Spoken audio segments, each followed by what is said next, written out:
Okay okay. അപ്പൊ കഴിഞ്ഞ ക്ലാസ്സിൽ നമ്മൾ 10 ഫൈലങ്ങളുടെ പേര് അവരുടെ ഡീറ്റെയിൽസും പഠിച്ച് ഇന്ന് നമ്മൾ അവസാനത്തെ ഫൈലം പഠിക്കാൻ പോവാണ്. അവസാനത്തെ ഫൈലത്തിന്റെ പേരാണ് ഫൈലം കോർഡേറ്റ. ഫൈലം കോർഡേറ്റ നമ്മുടെ ഫൈലാണ്, മനുഷ്യന്മാരുടെ ഫൈലമാണ് എന്ത് ഫൈലം കോർഡേറ്റ. അപ്പൊ ഫൈലം കോർഡേറ്റയിൽ മനുഷ്യന്മാർ മാത്രമല്ല. ഈ ഫൈലം കോർഡേറ്റിനെ നമുക്ക് 3 സബ് ഫൈലങ്ങളായിട്ട് ഡിവൈഡ് ചെയ്യാം, 3 കാറ്റഗറീസുകളായിട്ട് ഡിവൈഡ് ചെയ്യാം. ഓക്കെ, അങ്ങനെയാണെങ്കിൽ ആദ്യത്തെ കാറ്റഗറിയുടെ പേരാണ് യൂറോ കോർഡേറ്റ. Urochordata. യൂറോ കോർഡേറ്റയുടെ മറ്റൊരു പേരാണ് ട്യൂണിക്കേറ്റ. ട്യൂണിക്കേറ്റ. ഓക്കെ, ഇനി രണ്ടാമത്തെ പേരാണ്, നിങ്ങൾ ഞാൻ പറയട്ടെ, ഈ NIOSനെ കംപ്ലീറ്റ് അരച്ച് കലക്കി കുടിക്കണം എന്ന് ഞാൻ പറയില്ല. പക്ഷെ നിങ്ങൾ ആ ക്വസ്റ്റ്യന്റെ പാറ്റേൺ ഒന്ന് നോക്കട്ടാ. ആ ക്വസ്റ്റ്യൻ കണ്ടിട്ട് നിങ്ങൾക്ക് അത് ആൻസർ ചെയ്യാൻ പറ്റുന്നുണ്ടോ നോക്കുക. ആ രൂപത്തിലൊക്കെ ആയിരിക്കും നിങ്ങളുടെ എക്സാമിന് ഉണ്ടാവുക. ക്വസ്റ്റ്യൻസ് നന്നായിട്ട് വർക്ക്ഔട്ട് ചെയ്ത് കഴിഞ്ഞാൽ തന്നെ നിങ്ങൾക്ക് ആ ചാപ്റ്റർ ക്ലിയർ ആവും. ഓക്കെ, രണ്ടാമത്തെ കാറ്റഗറിയാണ് സെഫാലോ കോർഡേറ്റ. സെഫാലോ എന്നുള്ള വാക്കിന്റെ അർത്ഥം ഹെഡ് എന്നാണ്. Cephalo Chordata. ഓക്കെ, എന്താന്ന് നമുക്ക് പഠിക്കാം. ഇനി മൂന്നാമത്തെ ഒരു ഗ്രൂപ്പും കൂടി ഉണ്ട്. അതിനു മുൻപ് ഈ ആദ്യത്തെ രണ്ടാളില്ലേ, യൂറോ കോർഡേറ്റ അല്ലെങ്കിൽ ട്യൂണിക്കേറ്റ, അല്ലെങ്കിൽ പിന്നെ രണ്ടാമത്തെ ആളാണ് സെഫാലോ കോർഡേറ്റ. ഈ രണ്ടാളുകളെ നമ്മൾ ഒരുമിച്ച് വിളിക്കുന്നത് പ്രോട്ടോ കോർഡേറ്റ്സ് എന്ന. Proto chordates. ഓക്കെ, ഇനി മൂന്നാമത്തെ കാറ്റഗറിയിലുള്ള ആളുകളാണ് വെർട്ടിബ്രേറ്റ. വെർട്ടിബ്രേറ്റ എന്ന് പറഞ്ഞു കഴിഞ്ഞാൽ വെർട്ടിബ്രൽ കോളം ഉള്ള ആളുകൾ, നട്ടെല്ലുള്ള ജീവികളെയാണ് വെർട്ടിബ്രേറ്റ എന്ന് പറയുന്നത്. ഓക്കെ, അപ്പൊ ഫൈലം കോർഡേറ്റിനെ നമുക്ക് 3 രൂപത്തിൽ ക്ലാസിഫൈ ചെയ്യാം. 3 സബ് ഫൈലങ്ങളായിട്ട് ക്ലാസിഫൈ ചെയ്യാം. 3 സബ് ഫൈല. ആദ്യത്തേത് യൂറോ കോർഡേറ്റ ഓർ ട്യൂണിക്കേറ്റ, രണ്ടാമത്തേത് സെഫാലോ കോർഡേറ്റ, മൂന്നാമത്തേത് വെർട്ടിബ്രേറ്റ. ഓക്കെ, യൂറോ കോർഡേറ്റിനെയും സെഫാലോ കോർഡേറ്റിനെയും നമ്മൾ ഒരുമിച്ച് വിളിക്കുന്ന പേരാണ് proto chordates. Proto chordates. Okay okay, ഇനി നമുക്ക് 1 ബൈ 1 ആയിട്ട് നോക്കാം. യൂറോ കോർഡേറ്റ് എന്താണ്, യൂറോ കോർഡേറ്റയുടെ എക്സാമ്പിൾസ് ഏതൊക്കെയാണ് എന്നൊക്കെ നമുക്ക് നോക്കാം. ഓക്കെ, ആദ്യം നമ്മൾ യൂറോ കോർഡയിലോട്ട് പോവാം. Urochordata sub phylum urochordata. Chordata ഫൈലമാണ്, ഫൈലത്തിന്റെ അകത്തുള്ള സബ് ഫൈലമാണ് യൂറോ കോർഡേറ്റ. അപ്പൊ യൂറോ കോർഡേറ്റ എന്ന് പറഞ്ഞു കഴിഞ്ഞാൽ അതിലടങ്ങിയിട്ടുള്ള ഒരു ജീവിയാണ് അസിഡിയ പറഞ്ഞ ഒരു ജീവി. കണ്ട, അസിഡിയ. ഇത് കടലിലൊക്കെ ജീവിക്കുന്ന ഒരു ജീവിയാണ് അസിഡിയ. ഇവരുടെ കേസിൽ ഇവർക്ക് നോട്ടോകോഡ് ഉണ്ട്. നോട്ടോകോഡ് നമ്മൾ ആദ്യം ഈ ചാപ്റ്ററിന്റെ ആദ്യം നമ്മൾ പഠിച്ചിട്ടുണ്ട്.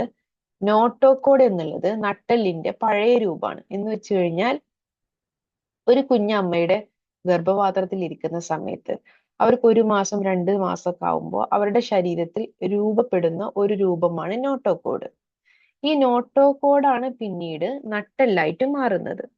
നോട്ടോകോഡാണ് പിന്നീട് നട്ടെല്ലായിട്ട് മാറുന്നത്. ഓക്കെ, അങ്ങനെയാണെങ്കിൽ ഈ നോട്ടോകോഡ് ലാർവൽ ടെയില് എന്ന് വെച്ച് കഴിഞ്ഞാൽ അവരുടെ വാൽഭാഗത്ത് മാത്രമാണ്, ചില ജീവികളുടെ വാൽഭാഗത്ത് മാത്രമാണ് നോട്ടോകോഡ് ഉണ്ടാവുക. വാൽഭാഗങ്ങളിൽ മാത്രമാണ് നോട്ടോകോഡെങ്കിൽ ആ ഗ്രൂപ്പ് ഓഫ് ആളുകളെ വിളിക്കുന്ന പേരാണ് urochordata. Urochordata. Okay, so notochord is present only in larval tail. അതിനെ വിളിക്കുന്ന പേരാണ് യൂറോ കോർഡേറ്റ. അപ്പൊ ഈ ജീവിയുടെ ലാർവൽ സ്റ്റേജ് എടുത്തു കഴിഞ്ഞാല് അവരുടെ നോട്ടോകോഡ് അവരുടെ ലാർവൽ ടെയിലിൽ മാത്രമേ കാണുള്ളൂ. ലാർവൽ ടെയിലിൽ മാത്രമേ കാണുള്ളൂ. മനസ്സിലായോ? ഇങ്ങനത്തെ ഗ്രൂപ്പ് ഓഫ് ആളുകളെയാണ് യൂറോ കോർഡേറ്റ അല്ലെങ്കിൽ ട്യൂണിക്കേറ്റ എന്ന് പറയുന്നത്. ഓക്കെ, ഈ ഗ്രൂപ്പിലത്തെ ഒരു ഉദാഹരണമാണ് അസിഡിയ. അസിഡിയ. Okay, Ascidia. ഇനി രണ്ടാമത്തെ സബ് ഫൈലം, വേറെയും കുറെ ഉദാഹരണങ്ങളുണ്ട്. സാൽപ്പ, ഡോളിയോളം എന്നുള്ള ഒരുപാട് ഉദാഹരണങ്ങളുണ്ട്. ജസ്റ്റ് നമ്മൾ ഒരു എക്സാമ്പിളെങ്കിലും പഠിച്ചാൽ മതി. അസിഡിയ. ഓക്കെ, ഇനി രണ്ടാമത്തെ ഫൈലമാണ് സെഫാലോ കോർഡേറ്റ. കണ്ട, നമ്മള് ലാബിലൊക്കെ പോയി കഴിഞ്ഞാൽ, മെഡിക്കൽ ലബോറട്ടറിയിൽ ചെന്ന് കഴിഞ്ഞാല് നമുക്ക് ഇങ്ങനത്തെ ഒരു സൂചി കാണാം. നമ്മുടെ കയ്യിൽ ബ്ലഡ് എടുക്കാൻ വേണ്ടിയിട്ട് അല്ലെ, ഒരു ലാൻസെറ്റ് പോലത്തെ ഒരു സാധനം. അങ്ങനത്തെ ഒരു രൂപമാണ് ആർക്ക്, നമ്മുടെ ഈ സബ് ഫൈലം സെഫാലോ കോർഡേറ്റയിലുള്ള ആളുകൾക്ക്. ഈ ജീവിയുടെ പേരാണ് ബ്രാങ്കിയോസ്റ്റോമ. ബ്രാങ്കിയോസ്റ്റോമ. ഓക്കെ, ബ്രാങ്കിയോസ്റ്റോമ. ഈ ബ്രാങ്കിയോസ്റ്റോമയുടെ പ്രത്യേകത എന്താണെന്നറിയോ? ഇവരുടെ ശരീരത്തിലെ നോട്ടോകോഡ് അവരുടെ തല മുതൽ വാല് വരെ ഉണ്ടാവും. ഓക്കെ, തല മുതൽ വാല് വരെ അവരുടെ നോട്ടോകോഡ് ഉണ്ടെങ്കിൽ നമ്മൾ അതിനെ വിളിക്കുന്ന പേര് സെഫാലോ കോർഡേറ്റ. സെഫാലോ എന്നുള്ള വാക്കിന്റെ അർത്ഥം തല എന്നാണ്. ഓക്കെ, അപ്പൊ ചില ജീവികൾക്ക് അവരുടെ ലാർവ എടുത്ത് നോക്കിക്കഴിഞ്ഞാൽ അല്ലെങ്കിൽ അവരുടെ ശരീരത്തിൽ നോട്ടോകോഡ് തല മുതൽ വാല് വരെ ഉണ്ടാവും.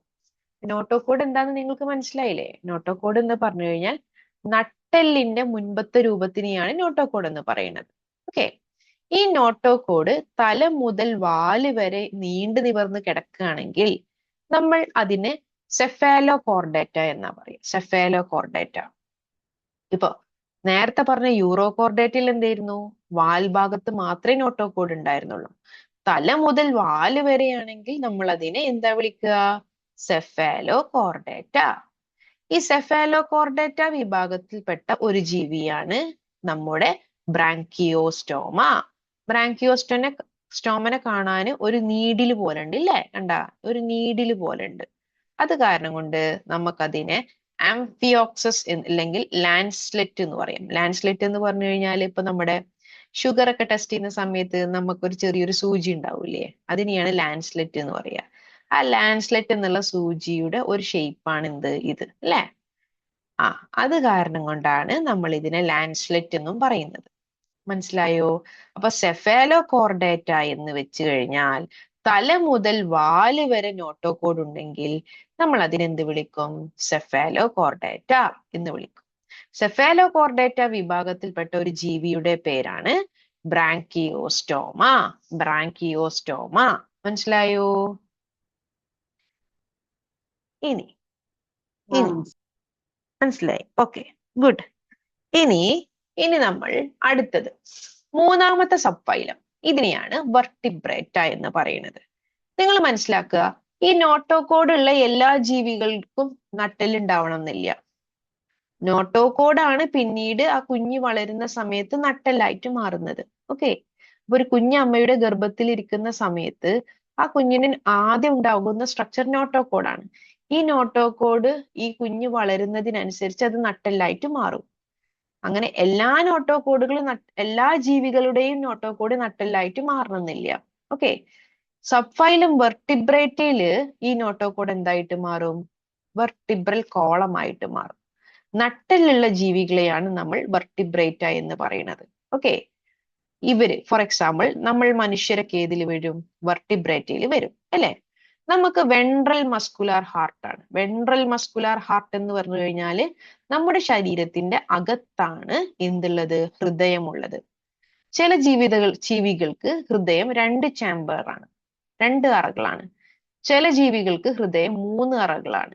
ചില ജീവികൾക്ക് ഹൃദയം 4 അറകളാണ്. മനുഷ്യന്റെ ഹൃദയത്തിന് എത്ര അറകളുണ്ട് മക്കളെ? How many chambers are there for a human heart? ആർക്ക് പറയാം?